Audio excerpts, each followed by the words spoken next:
So hello, welcome back everyone to this another beautiful, wonderful video. In today's video, we are going to learn about a beautiful chapter. Chapter का नाम है हमारा arbitration,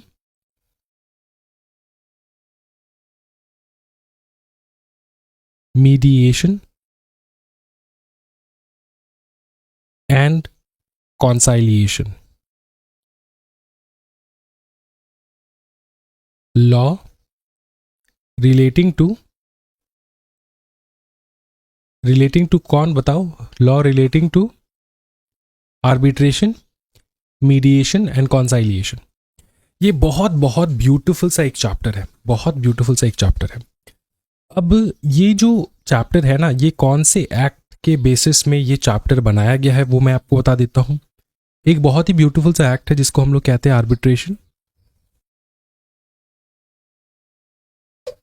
arbitration and conciliation. Act 1996, arbitration and conciliation act 1996. समझे, बहुत ही beautiful सा एक act है. अब आपकी जो प्रीवियस वाले सिलेबस था ना, सिलेबस 2017, उसमें ये था आर्बिट्रेशन कॉन्साइलिएशन एक्ट. अब उन्होंने सिर्फ लॉ मेंशन किया है, मतलब यहाँ पे पूरा एक्ट तो पढ़ने की कोई ज़रूरत नहीं है. लॉ पढ़ेंगे, जितना रेलेवेंट लॉ रहेगा आपके JIGL के लिए उतना हम लोग सीखेंगे. बहुत ब्यूटीफुल कंसेप्ट है, अच्छे से समझना है, जिंदगी में कोई डाउट नहीं रहेगा आर्बिट्रेशन से रिलेटेड. आज के वीडियो में हम लोग आर्बिट्रेशन का पूरा प्रोसीजर सीखेंगे. आर्बिट्रेशन क्या है, और मैं मीडिएशन कॉन्साइलिएशन शॉर्टकट में आपको समझा भी दूंगा थोड़ा बहुत कि मीडिएशन क्या है and also at the same time conciliation क्या है. देखो, आर्बिट्रेशन का मतलब क्या होता है, सबसे पहले दिमाग में वो सेट आउट कर लो. ये जो हम लोग बात कर रहे हैं ना आर्बिट्रेशन के बारे में, आर्बिट्रेशन के बारे में, इसका मतलब क्या होता है? आर्बिट्रेशन का मतलब क्या होता है? हाँ जी, आर्बिट्रेशन एक मेथड है. क्या बताओ? मेथड है to solve disputes. To solve क्या बताओ? डिस्प्यूट्स. एग्जाम्पल के तौर पे समझो बहुत अच्छे से. For example, Ram and Shyam, दो बंदे हैं, राम एंड श्याम. इन्होंने कॉन्ट्रैक्ट किया, इनके बीच में एक कॉन्ट्रैक्ट हुआ. कॉन्ट्रैक्ट किसी भी चीज से रिलेटेड हो सकता है. कॉन्ट्रैक्ट किया, पकड़ लो. क्या किया बताओ? कॉन्ट्रैक्ट किया. जहां जहां कॉन्ट्रैक्ट है वहां वहां तुमको एक चीज बहुत कॉमन मिलेगा, वो है डिस्प्यूट. डिस्प्यूट तुमको मिलेगा ही मिलेगा. समझ में आ रहा है? और डिस्प्यूट होने से पहले लोग क्या करते थे पता है? पहले 1996 के पहले लोग क्या करते थे? डिस्प्यूट होने से ही वो लोग फटाफट जाते थे सिविल कोर्ट. सिविल कोर्ट वो लोग दौड़ के जाते थे सिविल कोर्ट. अब सिविल कोर्ट में जाने का 3 बहुत ही ज्यादा नुकसानदायक चीजें हैं, एलिमेंट्स है जो आपको मैं बताऊंगा. सबसे पहला चीज है, सिविल कोर्ट जो है ना, उसमें बहुत टाइम कंज्यूमिंग प्रोसीजर चलता है. टाइम कंज्यूमिंग प्रोसीजर मेन बात है ये. दूसरा, इट इज वेरी कॉस्टली. क्योंकि आपको लॉयर वगैरह अपॉइंट करना होता है. तीसरा जो चीज है, एफर्ट्स बहुत ज्यादा लगता है इसमें. डेट्स के बाद डेट्स, ये आपको देखने को मिलता था सिविल कोर्ट्स में. तो एक प्रकार का बहुत बड़ा ड्रॉबैक है ये. इसको सॉल्व करने के लिए, और पता है सुप्रीम कोर्ट ने क्या कहा कि इंडिया में जितने कोर्ट्स है ना भाई मेरे, जितने कोर्ट्स है, अगले 100 सालों में भी जो पेंडिंग केसेस है ना वो कंप्लीट नहीं हो पाएगा. As per the number of courts is there in India. और जो judgement on a daily basis जो सॉल्व होते हैं ना, जजमेंट आता है, केसेस सॉल्व होते हैं, उसके बेसिस पे देखा जाए तो जो पेंडिंग केसेस है ना वो अगले 100 सालों में भी कंप्लीट नहीं होगा. इसलिए तो क्या करते हैं, इंडिया का जो जुडिशरी सिस्टम है वो सब डिवाइडेड हो जाता है. जैसे ट्रिब्यूनल सेट किया जाता है, यहाँ पे तुमको आर्बिट्रेशन का कॉन्सेप्ट मिल जाता है. ठीक है, आर्बिट्रेशन का कंसेप्ट तुमको देखने को मिल जाता है. कंसाइलिएशन तो है ही, मीडिएशन तो है ही, फिर है कंसाइलिएशन, फिर है मीडिएशन. ये सब क्यों? ये सब सिर्फ एक कारणवश कि कोर्ट में जो काम हो रहा है, ठीक है, वो बहुत डिले हो रहा है, तो इसको फटाफट, जो केसेस बहुत सीरियस मैटर नहीं है, क्रिमिनल केसेस नहीं है, वहां पे आप लोग ये सारे मेथड्स अपना सकते हो, आर्बिट्रेशन, कंसाइलिएशन, मीडिएशन, ठीक है, ये सब तुम लोग टेक्निक जो है अपना सकते हो। मीडिएशन पकड़ लो, दो हस्बैंड वाइफ के बीच में झगड़ा है, वो चले गए सिविल कोर्ट, वहां पे तो बहुत टाइम के बाद टाइम, तारीख के बाद तारीख लगता रहेगा, तो मीडिएशन करवा लेते हैं लोग इस चक्कर में मीडिएशन हो जाता है। कॉन्साइलेशन भी उसी प्रकार का एक कॉन्सेप्ट है, वो मैं सब सिखाऊंगा आपको, टेंशन ना लो। फिर है आर्बिट्रेशन। आर्बिट्रेशन क्या होता है कि नॉर्मल जो डे टू डे कॉन्ट्रैक्ट्स है ना, जहाँ पे क्रिमिनल एक्टिविटीज नहीं है, नॉर्मल जो कॉन्ट्रैक्ट्स है, उन कॉन्ट्रैक्ट्स को सॉल्व करने के लिए, वहां पे डिस्प्यूट सॉल्व करने के लिए आर्बिट्रेशन एक प्रकार का बहुत अच्छा तरीका होता है, जिससे तुम अपने डिस्प्यूट्स को सॉल्व कर सकते हो। आर्बिट्रेशन मैंने तुमको पहले ही बता दिया कि ये एक मेथड है टू सॉल्व डिस्प्यूट्स। मेथड को समझेंगे अब कि आर्बिट्रेशन एक्चुअली है क्या, ये मेथड है क्या। ये जो मैं बात कर रहा हूं ना आर्बिट्रेशन के बारे में, किसके बारे में? आर्बिट्रेशन के बारे में बात कर रहा हूं। आर्बिट्रेशन में होता क्या है समझो, बहुत अच्छे से समझना है। आर्बिट्रेशन में हम लोग दो प्रकार के सिस्टम देखते हैं। एक है वो सिस्टम जिसमें एक अकेला बंदा बैठता है, जिसको हम लोग कहते हैं आर्बिट्रेटर, ठीक है। दूसरा होता है आर्बिट्रल ट्रिब्यूनल,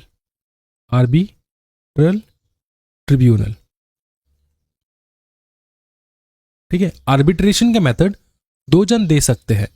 आर्बिट्रेशन जो है वो दो जन करवा सकते हैं, एक है आर्बिट्रेटर, दूसरा है आर्बिट्रल ट्रिब्यूनल। सबसे पहले हम लोग समझेंगे आर्बिट्रल ट्रिब्यूनल के बारे में कि आर्बिट्रल ट्रिब्यूनल है क्या। आर्बिट्रल ट्रिब्यूनल का कंसेप्ट ये होता है, ट्राइब्यूनल या फिर ट्रिब्यूनल जो भी कह लो, इसमें तुमको समझ में आ रहा है, ट्राइब्यूनल, ट्राई, तो इसमें क्या होता है, यहाँ पे बेसिकली तीन आर्बिट्रेटर्स रहते हैं ट्रिब्यूनल में। यहाँ पे तुम 3 कर सकते हो, 5 कर सकते हो, 7 कर सकते हो, 9 कर सकते हो, 11 कर सकते हो, ऐसे कर सकते हो। मतलब इवन नंबर छोड़ के ऑड नंबर्स बैठ सकते, ऑड नंबर ऑफ आर्बिट्रेटर्स तुम बैठ सकते। आर्बिट्रल ट्रिब्यूनल में भी आर्बिट्रेटर्स ही बैठते हैं, इस बात का ध्यान रखना। अब जो बेसिक है वो 3, ये अब 3 आर्बिट्रेटर जो है ये अपॉइंट आप ही करोगे। जैसे किसी भी केस में पकड़ लो, पार्टी ए है यहाँ पे और यहाँ पे है पार्टी बी। होता ये है आर्बिट्रल ट्रिब्यूनल में पार्टी ए को बोला जाता है कि तुम अपने चॉइस का किसी भी एक इंसान को लेकर आओ जो तुम्हारा आर्बिट्रेटर रहेगा। यह है आर्बिट्रेटर वन, जो कि आर्बिट्रेटर जो कि हमारे पार्टी ए ने सिलेक्ट किया है, यह आर्बिट्रेटर 1। अब ये जो दूसरा पार्टी है, सेकेंड पार्टी, इन्होंने भी एक आर्बिट्रेटर लेकर आना है, एक इंसान को लेकर आना है, यह है आर्बिट्रेटर 2। अब क्या होगा कि पार्टी बी का फेवरेट इंसान, उसकी चॉइस का एक इंसान आया, पार्टी ए का उसका चॉइस का एक इंसान आया। अब ये दोनों इंसान जो दोनों आर्बिट्रेटर है, ये दोनों इंसान, इनको क्या करना है, इनको दोनों को सहमति से किसी एक आर्बिट्रेटर को, तीसरे आर्बिट्रेटर को अपॉइंट करना है, दोनों के सहमति से, दोनों आर्बिट्रेटर के सहमति से। ये जो आर्बिट्रेटर है इसको हम लोग प्रिंसिपल आर्बिट्रेटर भी कह सकते हैं, इसको हम लोग प्रिसाइडिंग आर्बिट्रेटर भी कह सकते हैं। समझ में आ रहा है? तो ये बंदा बैठता है एज अ प्रिंसिपल आर्बिट्रेटर, जो मेन आर्बिट्रेटर रहता है वहां पे। अब इनका काम क्या होता है? इनका काम होता है तुम्हारे डिस्प्यूट को सॉल्व करना। इनका काम क्या होता है बताओ? To solve dispute. ये जो डिस्प्यूट सॉल्व करते हैं ना, ये डिस्प्यूट सॉल्व करने के टाइम पे वो लिख के देते हैं कि क्या है, नहीं है, क्या कैसे सॉल्व हुआ, क्या हुआ, नहीं हुआ। और उसमें वो लोग एक पेपर में जो लिखते हैं उसको कहा जाता है अवार्ड, AWARD, अवार्ड। ठीक है, अवार्ड जैसे ही आपको मिल जाए तो आपका डिस्प्यूट सॉल्व हो जाता है। अवार्ड में लिखा होता है कि कैसे डिस्प्यूट सॉल्व हुआ, क्या हुआ, नहीं हुआ, सब कुछ। समझ में आ रहा है? अवार्ड के बहुत सारे फीचर्स है। क्या है बताओ? फीचर्स है, एक दो बता दो ना सर, यहाँ पे ये बता दो एक दो फीचर्स सर। अवार्ड का फीचर ये होता है कि ये राइटिंग में होना चाहिए। अवार्ड में तुमको डेट मेंशन करना है, ठीक है, तुमको प्लेस मेंशन करना है, तुमको लैंग्वेज मेंशन करना है, किस लैंग्वेज में क्या हुआ नहीं हुआ। फिर तुमको अवार्ड में और एक चीज मेंशन करना है तुमको, जैसे कि फीस ऑफ द आर्बिट्रेटर, कितना फीस लिया आर्बिट्रेटर्स ने, ये डिस्प्यूट सॉल्व होने में कितना फीस उन्होंने चार्ज किया, ये सारे इंफॉर्मेशन अवार्ड में रहता है। अब तुमको समझ में आ रहा है, क्लियर है, बहुत ईजी कंसेप्ट है। इसका हम लोग प्रिंसिपल आर्बिट्रेटर या फिर प्रिसाइडिंग आर्बिट्रेटर कह सकते हैं। अब सुनो एक चीज, ये तो हो गया आर्बिट्रल ट्रिब्यूनल के बारे में। अब ये होता है आर्बिट्रेटर, ये एक ही इंसान होता है, एक ही इंसान। आर्बिट्रेटर भी क्या करता है, सॉल्व करता है डिस्प्यूट, सॉल्व डिस्प्यूट। तो सर हमको क्या आर्बिट्रेटर एंड आर्बिट्रल ट्रिब्यूनल दोनों अपॉइंट करना है? आंसर है नहीं। देखो, अगर आप बहुत लॉ का ज्ञानी हो और तुमको पता है आर्बिट्रेशन के बारे में, तुम बहुत स्मार्ट हो, तो तुम कहीं पर भी कॉन्ट्रैक्ट वगैरह कर रहे हो ना, तुम कहीं पर भी अगर कॉन्ट्रैक्ट कर रहे हो, उस कॉन्ट्रैक्ट में तुम मेंशन कर दोगे। क्या मेंशन करोगे? ये देखो यहाँ पे कॉन्ट्रैक्ट, एक पेज एक्स्ट्रा ले लेता हूं मैं फटाफट। ये जो तुम्हारा कॉन्ट्रैक्ट रहेगा ना, ये जो तुम्हारा कॉन्ट्रैक्ट रहेगा, इस कॉन्ट्रैक्ट में तुम पहले से एक क्लॉज ऐड कर दोगे, क्लॉज ऐड कर दोगे। उस क्लॉज का नाम ही है आर्बिट्रेशन क्लॉज, आर्बिट्रेशन क्लॉज। इसका मतलब ये होता है कि जो दोनों पार्टी है ना, वो कॉन्ट्रैक्ट करने के टाइम ही उन्होंने अग्री किया कि अगर बाई चांस हमारे बीच में किसी प्रकार का डिस्प्यूट हुआ, किसी प्रकार का डिस्प्यूट हुआ, तो एक इंसान हम लोग अभी से अपॉइंट कर रहे हैं। ये इंसान तुम्हारे भी चॉइस, पार्टी ए का भी चॉइस का होगा, पार्टी बी के भी चॉइस का होगा, ठीक है, दोनों का फेवरेट होगा ये बंदा, ये बनेगा एज अ आर्बिट्रेटर। और फ्यूचर में अगर डिस्प्यूट हुआ तो ये जो बोलेगा वो होगा, जो ये बोलेगा, जो ये सॉल्यूशन देगा, जो ये सॉल्यूशन देगा वो हम लोग मानेंगे। इस प्रकार से एक क्लॉज ऐड किया जाता है, इस प्रकार से एक क्लॉज ऐड किया जाता है। फॉर एग्जाम्पल, तुमने और तुम्हारे भाई के बीच में एग्रीमेंट हुआ, तुमने उस एग्रीमेंट में, कॉन्ट्रैक्ट में तुमने आर्बिट्रेशन क्लॉज में तुम्हारे मम्मी का नाम दे दिया, मम्मी है, तो अगर कुछ भी हुआ मम्मी जो बोलेगी वो सॉल्यूशन रहेगा। इस प्रकार से तुम कर सकते हो, ठीक है, समझ में आ रहा है? दोनों की चॉइस का होना चाहिए, ये एक ही इंसान होगा, यहाँ पे दो पार्टी नहीं है, ये दोनों की चॉइस का होना चाहिए, ठीक है, समझ में आ रहा है? ये तुम्हारा अग्रीमेंट, ये तुम्हारा जो क्लॉज है आर्बिट्रेशन क्लॉज, ये तुम इंसर्ट कर सकते हो। और एक चीज है, बाई चांस तुमको कॉन्ट्रैक्ट करने के टाइम में ड्यूरिंग कॉन्ट्रैक्ट तुमको पता ही नहीं था कि इस प्रकार से कोई भी क्लॉज होता है, ऐसे हम लोग ऐड कर सकते, तुम्हारा डिस्प्यूट हो गया, अब तुमको पता लगा कहीं से कि भैया आर्बिट्रेशन करके भी कुछ चीज होता है, तो तुम्हारा डिस्प्यूट अराइज हुआ। जैसे ही तुम्हारा डिस्प्यूट अराइज हुआ तभी, ठीक है, तुम आर्बिट्रेशन का एक अलग से अग्रीमेंट कर सकते हो पोस्ट योर कॉन्ट्रैक्ट। मतलब कॉन्ट्रैक्ट होने के बाद डिस्प्यूट हो गया, डिस्प्यूट के बाद भी तुम लोग एक प्रकार के कॉन्ट्रैक्ट, एक प्रकार का एग्रीमेंट कर सकते हो, एक प्रकार का अग्रीमेंट कर सकते हो। इस अग्रीमेंट में भी तुम किसी एक इंडिविजुअल को चूज कर सकते हो, दोनों पार्टी मिलके, जो बनता है आर्बिट्रेटर। तो या तो तुम आर्बिट्रेशन क्लॉज इंसर्ट कर लो तुम्हारे कॉन्ट्रैक्ट में, या फिर कॉन्ट्रैक्ट होने के बाद, डिस्प्यूट होने के बाद तुम अपना आर्बिट्रेशन अग्रीमेंट, फिर से एक अग्रीमेंट बना लो। तुमने अगर अग्रीमेंट बना लिया तो उस अग्रीमेंट में कोई एक इंसान को तुम चूज करोगे, दोनों पार्टी मिलके चूज करेगा, जो बनेगा तुम्हारा आर्बिट्रेटर। इस प्रकार से तुम्हारा एक इंसान जो है वो एज अ आर्बिट्रेटर बनता है। और दो मेथड से ये आर्बिट्रेटर बनेगा। एक है तुमने आर्बिट्रेशन क्लॉज तुम्हारे कॉन्ट्रैक्ट में जो है इंक्लूड किया है, या फिर तुमने क्या बताओ अग्रीमेंट जो है वो तुमने किया है after your dispute, post your dispute, ठीक है। या तो क्लॉज इंसर्ट कर लो या तो अग्रीमेंट कर लो, दोनों मेथड में से आप लोग एक आर्बिट्रेटर को अपॉइंट कर सकते हो, एक ही बंदे को अपॉइंट कर सकते हो जो सॉल्व करेगा तुम्हारा डिस्प्यूट, ठीक है। अगर आप चाहते हो कि ऐसा तो कोई बंदा है ही नहीं जो हम दोनों राजी हो, तब आप बनाओगे आर्बिट्रल ट्रिब्यूनल।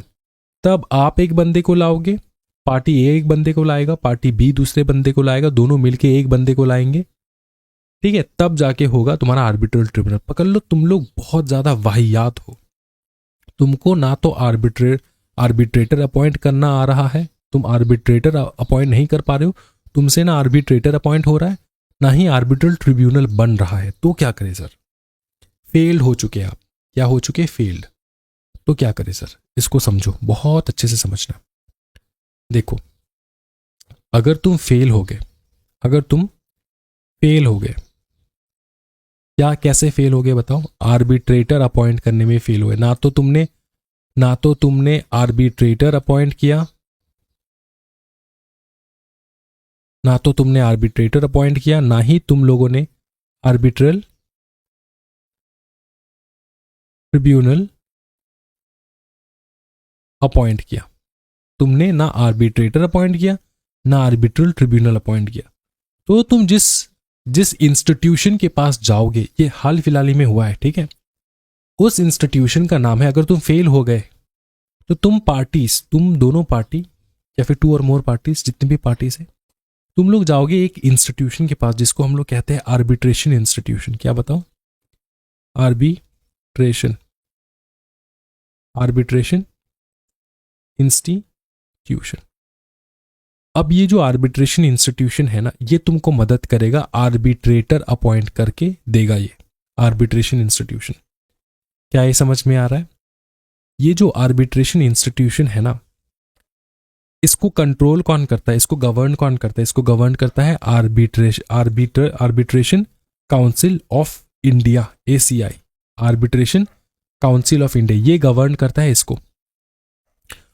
समझ में आ रहा है? और इसको ग्रेडेड किया जाता है। देखो, इंडिया में बहुत सारे आर्बिट्रेशन इंस्टीट्यूशन है जो आर्बिट्रेशन का जो सर्विस है वो प्रोवाइड करता है, ठीक है।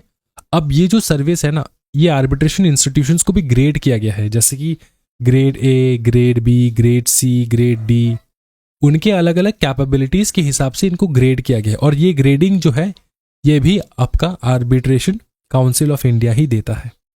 समझ में आ रहा है? ये आर्बिट्रेशन काउंसिल ऑफ इंडिया है क्या? ये एक बॉडी कॉर्पोरेट है, ये एक बॉडी कॉर्पोरेट है। क्या है बताओ? बॉडी कॉर्पोरेट है। अब ये जो आर्बिट्रेशन, ये मैं लिख देता हूं यहां पे वरना भूल जाओगे। Arbitration council of India, arbitration council of India, ये कौन है बताओ? ये एक बॉडी कॉर्पोरेट है, ठीक है। अब ये जो आर्बिट्रेशन काउंसिल ऑफ इंडिया है ना, ये गवर्न करता है तुम्हारे आर्बिट्रेशन इंस्टीट्यूशंस को। इंडिया पे जितने भी सारे आर्बिट्रेशन इंस्टीट्यूशंस हैं उनको गवर्न करता है।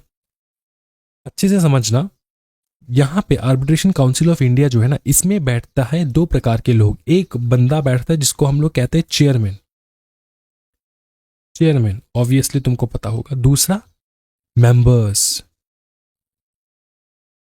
चेयरमैन हमेशा एक ही होता है, तो एक चेयरमैन।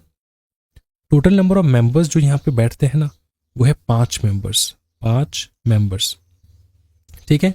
इनके टेन्योर के बारे में भी बता देता हूँ, यहीं पे बता देता हूँ, सो दैट आप लोग भूलोगे नहीं। इनके टेन्योर के बारे में सुन लो। ये जो चेयरमैन है, इसका टेन्योर क्या होगा?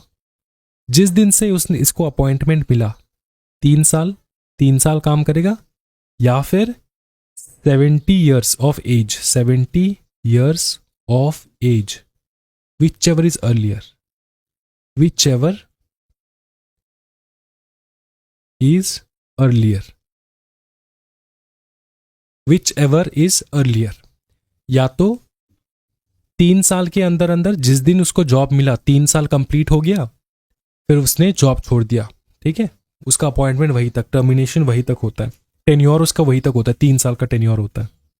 या तो 3 साल या तो 70 ईयर्स। इसका मतलब ये है, कोई भी इंसान एज अ चेयरमैन पकड़ लो, 69 में उसने ज्वाइन किया, 69 ऑफ ईयर्स ऑफ एज में ज्वाइन किया, तो वो कितने साल कर सकता है? और एक ही साल कर सकता है, क्योंकि एक साल में वो 70 हो जाएगा, 3 साल तो होगा नहीं। तो विच एवर इज अर्लियर, अगर वो एक साल में 70 हो गया तो उसका खत्म हो गया टेन्योर। समझ में आ रहा है? तो 3 साल का टेन्योर रहता है, and 70 years of age, whichever is earlier. Members का सेम रहता है, लेकिन एज का क्राइटेरिया थोड़ा कम है यहाँ पे। मेंबर्स का भी 3 साल, 3 ईयर, और 67 years of age, 67 years of age, ये भी whichever is whichever is earlier. क्या है, समझे? ये भी whichever is earlier. Is it clear bro? Is it very much clear? No issue right? Okay, इतना तो हो चुका है। अब क्या करें हम? आर्बिट्रेशन इंस्टीट्यूशन के बारे में हम लोग बात करते हैं। हाँ, आर्बिट्रेशन इंस्टीट्यूशन इतना सिंपल नहीं है। आर्बिट्रेशन इंस्टीट्यूशन जो है ना, ये क्या करता है, तुमको ये हमेशा हेल्प करेगा। हेल्प किस चीज का हेल्प? टू अपॉइंट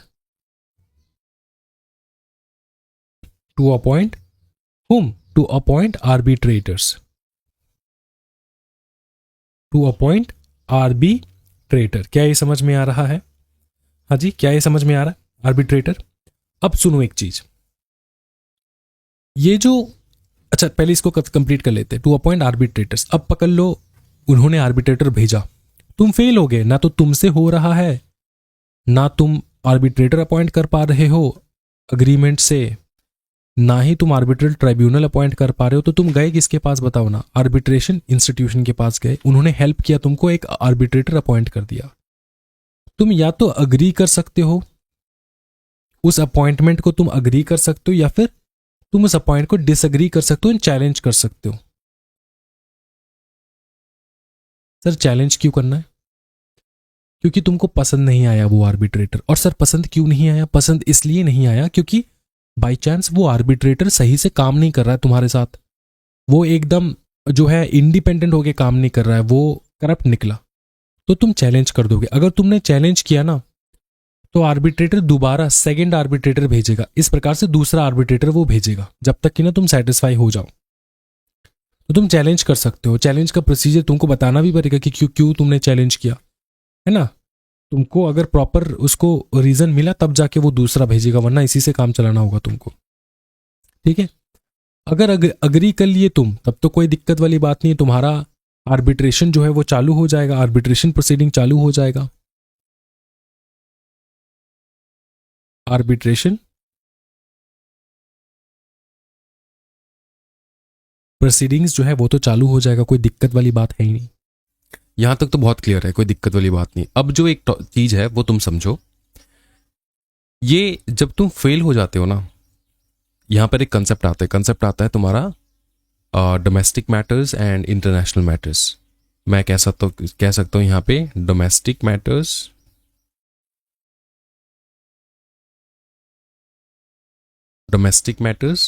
ठीक है, एंड इंटरनेशनल मैटर्स।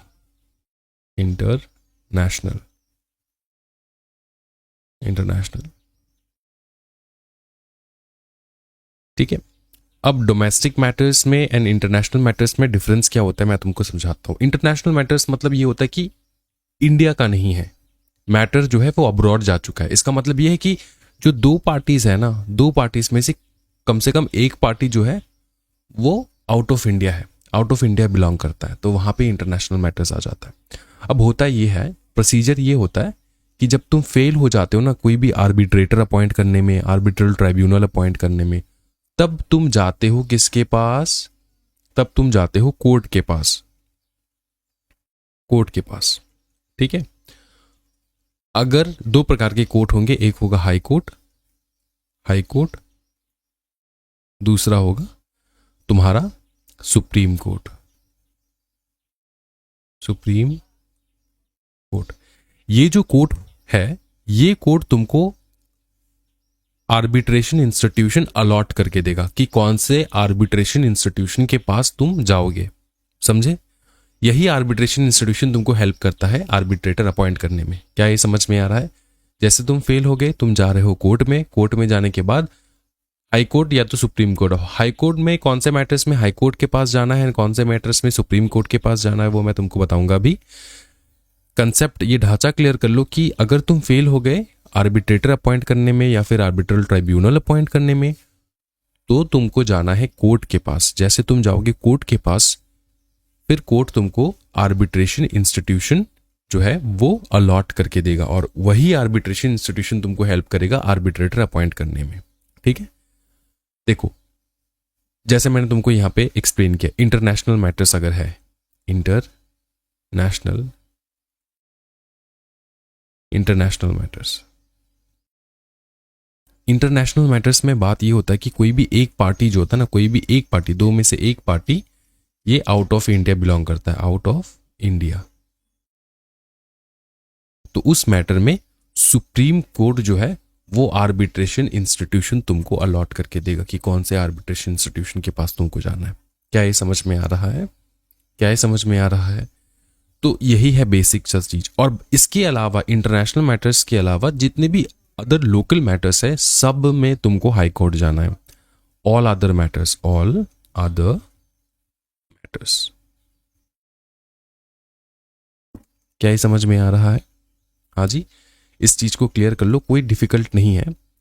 ये जो आर्बिट्रेशन इंस्टीट्यूशन है इसको चलाता है आर्बिट्रेशन काउंसिल ऑफ इंडिया। चलाता मतलब गवर्न करता है आर्बिट्रेशन काउंसिल ऑफ इंडिया, जो कि एक प्रकार का कॉरपोरेशन है, बॉडी कॉरपोरेट है। बॉडी कॉरपोरेट है मतलब क्या होता है कि इसमें फीचर्स है बॉडी कॉरपोरेट्स के, ये सेपरेट आइडेंटिटी है, उसका खुद का सील है, ये तुम इसको सू कर सकते हो, ये तुमको सू कर सकता है, ठीक है, एकदम एक लीगल इंसान के जैसा है, लीगल पर्सन के जैसा। समझ में आ रहा है? आर्टिफिशियल लीगल पर्सन, समझ में आ रहा है? अब देखो ये जो बॉडी कॉर्पोरेट मतलब ये जो आर्बिट्रेशन काउंसिल ऑफ इंडिया है, इसमें चेयरमैन कौन कौन बैठेंगे तो तुमको एक्सप्लेन कर दिया मैंने। अब ये जो आर्बिट्रेशन काउंसिल ऑफ इंडिया ये ग्रेड करता है इस आर्बिट्रेशन इंस्टीट्यूशंस को, grade A, grade B, grade C, ठीक है। इनके कुछ पैरामीटर्स पे इनको ग्रेड किया जाता है, ठीक है। अब जो ये आर्बिट्रेशन इंस्टीट्यूशन में इंडिया में ऑलरेडी है बहुत सारे। अब जैसे तुम फेल हो गए ना, तुम जाओगे कोर्ट में, कोर्ट डिसाइड करेगा कि कौन से आर्बिट्रेशन इंस्टीट्यूशन के पास तुमको जाना है फॉर हेल्प। फिर आर्बिट्रेशन इंस्टीट्यूशन तुमको हेल्प करता है टू अपॉइंट एन आर्बिट्रेटर। क्या ये क्लियर है? ये कंसेप्ट क्लियर हो चुका है? क्या ये क्लियर है? क्या ये बहुत ज्यादा क्लियर है? ये रहा तुम्हारा पूरा आर्बिट्रेशन का कंसेप्ट, इसमें और कुछ नहीं है। आर्बिट्रेशन का कंसेप्ट यही है, ठीक है। आर्बिट्रेशन का पूरा जो कंसेप्ट है ना भाई मेरे, वो यही है। आर्बिट्रेशन का मतलब यही होता है method, it is a method to solve dispute. और ये कॉन्ट्रैक्ट के दौरान जो है आपको आर्बिट्रेशन का क्लॉज तुम इंसर्ट कर सकते हो, जिसको हम लोग कहते हैं आर्बिट्रेशन क्लॉज। कॉन्ट्रैक्ट के दौरान तुमने इंक्लूड नहीं किया तो डिस्प्यूट के बाद भी तुम कर सकते हो, जिसको हम लोग कहते हैं आर्बिट्रेशन अग्रीमेंट, ठीक है। और ये इसलिए किया जाता है क्योंकि सिविल कोड बहुत टाइम खर्चा एंड एफर्ट्स लगता है उसमें, इसलिए हम लोग इन जो छोटे मोटे चीजें हैं उनको आर्बिट्रेशन से सॉल्व कर लेते हैं। समझ में आ रहा है? वो आर्बिट्रेशन के मेथड से हम लोग सॉल्व करते हैं। आर्बिट्रेशन में दो प्रकार के आर्बिट्रेशन हो सकता है, एक है आर्बिट्रेटर बनता है जो बंदा, दूसरा है आर्बिट्रल ट्रिब्यूनल।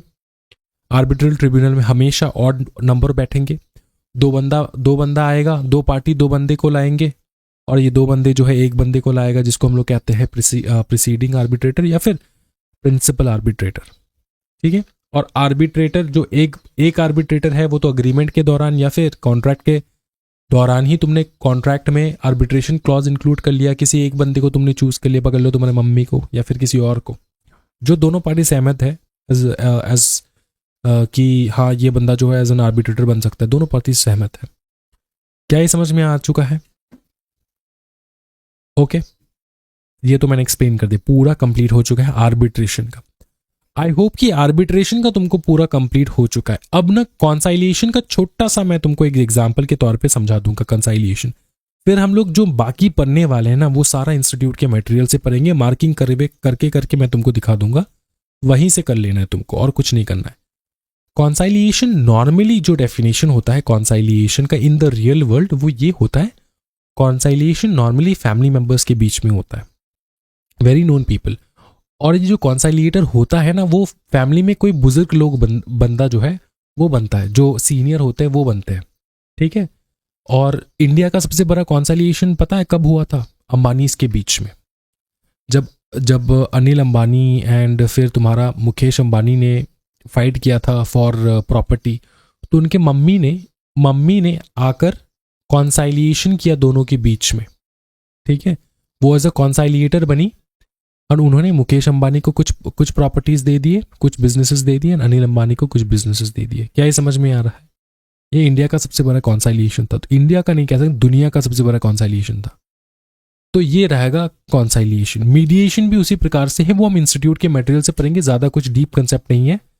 धीरे धीरे हम लोग आराम से ये चैप्टर कंप्लीट कर लेंगे। आज के वीडियो में इतना ही रखते हैं हम लोग। And also at the same time I hope कि ये वीडियो यूट्यूब के ऊपर जाएगा, and so that your arbitration concept is clear. And if you like the video, do like and subscribe to the channel for more and more videos and support to the channel. Thank you so much everyone. Happy learning guys. Bye bye, take care, Jai Hind.